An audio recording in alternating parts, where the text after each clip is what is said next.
We are going to discuss this refraction through a glass slab and spherical surfaces, right? आज हम लोग refraction की बात करेंगे किसी ग्लास सरफेस से और स्फेरिकल सरफेसेस से, ठीक है। जैसे आप लोगों ने रिफ्लेक्शन का जब प्रोसेस पढ़ा था वहाँ पे आप लोगों ने प्लेन मिरर और कॉन्वेक्स और कॉन्केव मिरर के थ्रू जो है आप लोगों ने रिफ्लेक्शन को देखा था, वैसे ही हम लोग जो है रिफ्रैक्शन का प्रोसेस देखेंगे।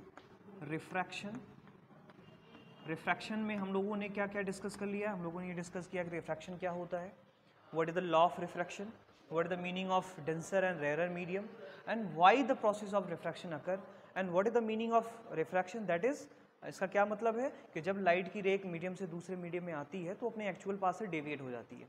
तो अपने एक्चुअल पाथ से क्यों डेविएट हो जाती है? तो इसका आंसर मैंने आपको बताया था कि डेविएट ये इसलिए हो जाती है क्योंकि उसकी वेलोसिटी में चेंजेस आ जाते हैं, ठीक है। तो वेलोसिटी चेंज होने की वजह से ये ऐसा होता है, ठीक है। तो रिफ्रैक्शन जो है हम लोग दो सरफेसेस में देखेंगे, जिसमें सबसे पहला सरफेस जो होगा वो हमारा होगा ग्लास स्लैब, ठीक है। हम लोग ग्लास स्लैब की बात करेंगे, ग्लास स्लैब में किस तरह से रिफ्रैक्शन का प्रोसेस होता है। तो ग्लास स्लैब में जब भी लाइट इंटर करती है तो वो लैटरली वो क्या हो जाती है, वो शिफ्ट हो जाती है, ठीक है। जब भी ग्लास स्लैब में लाइट इंटर करती है तो वो क्या होती है, वो शिफ्ट हो जाती है, राइट। उसमें क्या हो जाता है, लैटरली शिफ्टिंग हो जाती है, लैटरल शिफ्ट हो जाता है, ठीक है। दूसरा हम लोग बात करेंगे यहाँ पे स्फेरिकल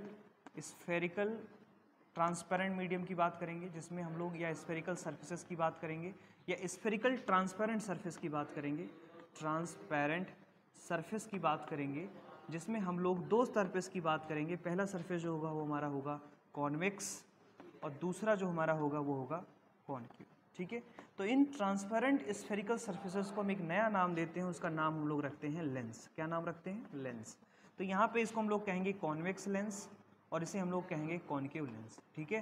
तो इसे कॉन्वेक्स लेंस और उसे हम कॉन्केव लेंस, जैसे हम लोग वहाँ पे मिरर पढ़ते थे वैसे ही हम लोग यहाँ पे लेंस पढ़ेंगे। अगर आपके पास उसका अलग अलग शेप होता है तो ये शेप के अकॉर्डिंग हम लोग क्या करते हैं, इसको डिसाइड करते हैं, ठीक है।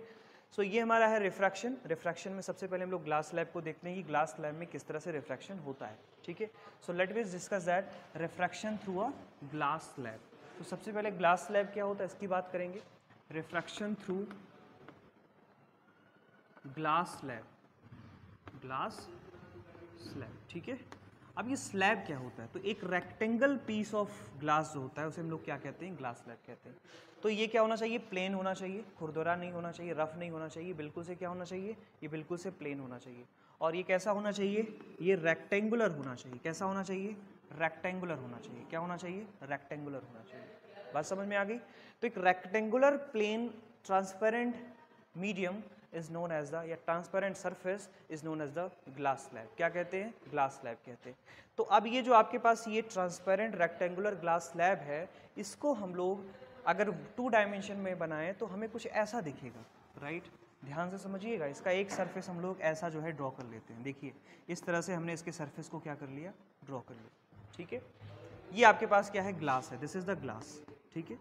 अब मान लेते हैं कि एयर लाइट जो आ रही है वो एयर से आ रही है, एयर में फिर जाएगी, तो यहाँ पे डबल रिफ्रैक्शन का प्रोसेस होगा। डबल रिफ्रैक्शन का प्रोसेस मतलब क्या होता है कि एक बार एयर ग्लास इंटरफेस से रिफ्रैक्शन होगा और दूसरी बार जब रिफ्रैक्शन तब होगा जब ग्लास से एयर में क्या होगा, लाइट जाएगा, right. That's mean the refraction, there are 2 time refraction, that is one is air to glass refraction and second is the glass to air refraction। मतलब एक बार क्या होगा, रेयर से डेंसर में आएगा फिर डेंसर से रेयर में जाएगा। तो उसमें किस तरह से रिफ्रैक्शन होता है इसकी बात हम लोग आगे करते हैं। देखिए मान लेते हैं कि ये इंसिडेंट लाइट है, this is the incident light. ये बहुत इंपॉर्टेंट कॉन्सेप्ट है, अगर आपके समझ में आ गया तो आगे की बातें आसान हो जाएंगी आपके लिए। तो ये इंसिडेंट लाइट है और ये पॉइंट ऑफ इंसिडेंट है, this is the point of incident. ये इंटरफेस है, इस इंटरफेस पे आपने नॉर्मल ड्रॉ किया, so this is the normal. Interface पे आपने नॉर्मल ड्रॉ कर दिया। इस लाइट को ऐसे सीधे निकल जाना चाहिए था, ध्यान से समझिएगा, इस लाइट को बिल्कुल से ऐसे सीधे निकल जाना चाहिए था, लेकिन ये सीधे ना निकलते हुए नॉर्मल की तरफ बेंट हो जाती है। नॉर्मल की तरफ बेंट क्यों होगी? क्योंकि जो दूसरा मीडियम है वो डेंसर है, right. Glass is much denser then air, so therefore the रे of light is bending towards the normal.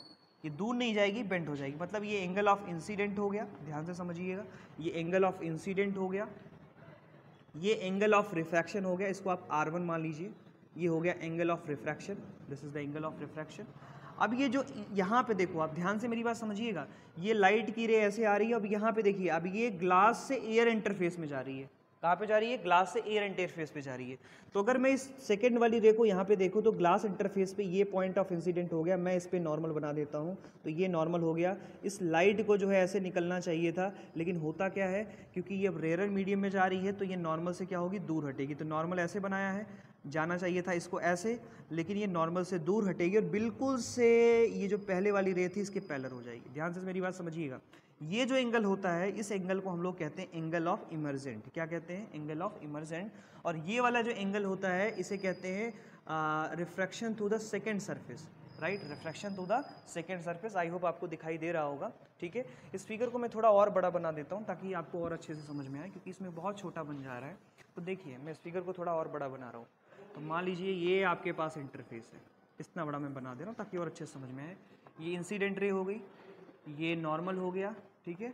इस लाइट को ऐसे सीधे निकलनी चाहिए थी, देखो ये सीधा ऐसे जाना चाहिए था इसको, ठीक है। या थोड़ा सा और मैं इसको बेंड करके बनाता हूँ ताकि और अच्छे से क्लियर दिखे। ऐसे ही आया और इसको जो है ऐसे सीधे निकल जाना चाहिए था, लेकिन होता क्या है कि एंगल ऑफ आई है, this is angle of I, angle of incident, ये इंसिडेंट रे है, this is known as the incident ray, ठीक है। दिस इज द इंसिडेंट रे। और ये इस पॉइंट, ये पॉइंट ऑफ इंसिडेंट होता है। ये आपके पास एयर है और ये क्या है, ग्लास है, ठीक है। तो एक बार एयर से ग्लास में होगा तो जब ये इंटरफेस पे गिरेगी तो और ये इंटर करेगी तो क्या होगा, ग्लास डेंसर है तो ये इधर की तरफ मुड़ जाएगी, ठीक है।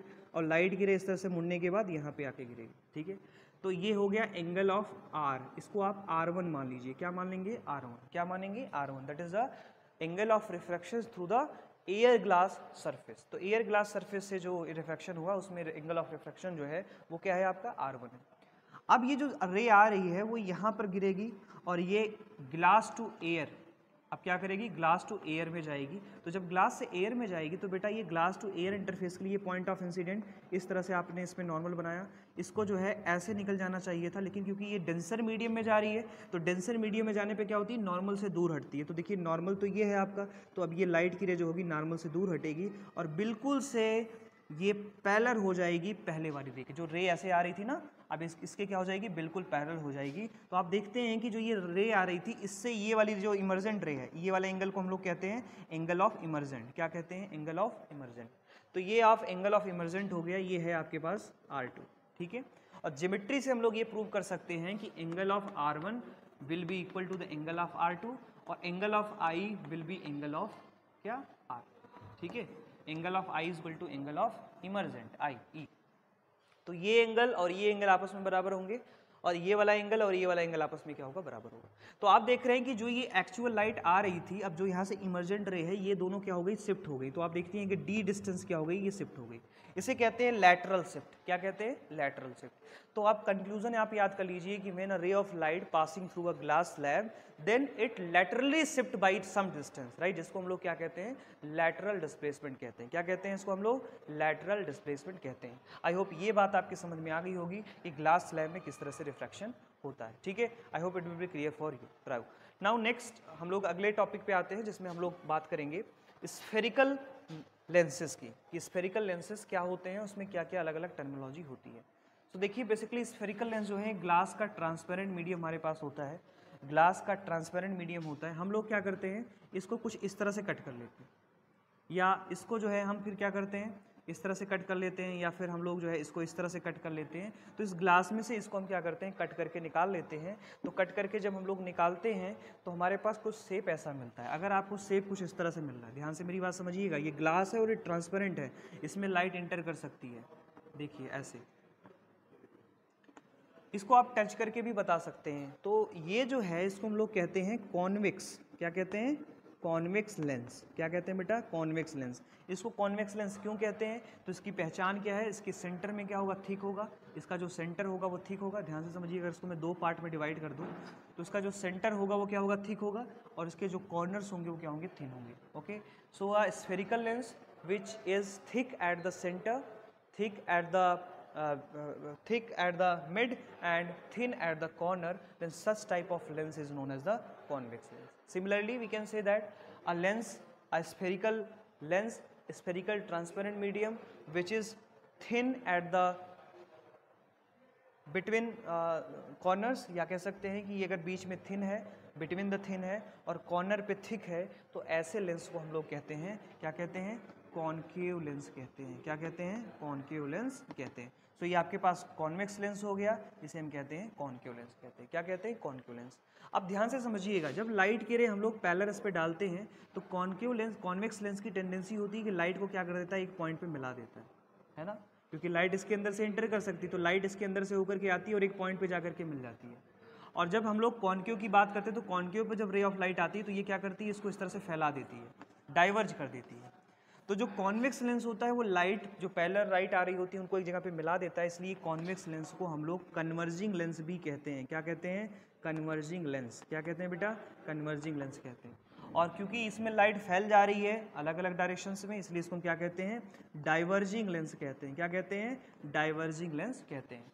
अब ये बिल्कुल से मिरर का उल्टा है। अब ध्यान देने वाली बात ये है कि मिरर में हम लोग कॉनकेव मिरर को क्या कहते थे, कन्वर्जिंग मिरर कहते थे, लेकिन यहाँ पे ये क्या कहलाएगा, डाइवर्जिंग लेंस कहलाएगा। बात समझ में आ रही है। तो ये बिल्कुल से मिरर का क्या है, अपोजिट है। तो इस बात को थोड़ा सा आप ध्यान में रखेंगे और ध्यान से इस बात को समझते रहेंगे, ठीक है। आई होप बात समझ में आ गई हो। तो बच्चों आज के लेक्चर में हम इतना ही इंट्रोडक्शन पार्ट रखते हैं। अगले लेक्चर में हम लोग बात करेंगे image formation by convex and concave mirror lens, right. इसकी बात डिटेल में करेंगे और उसके बाद हम उसके साइन कन्वेंशन और तमाम चीज़ों की बात करेंगे। तो आज के लेक्चर में इतना ही। Thank you so much.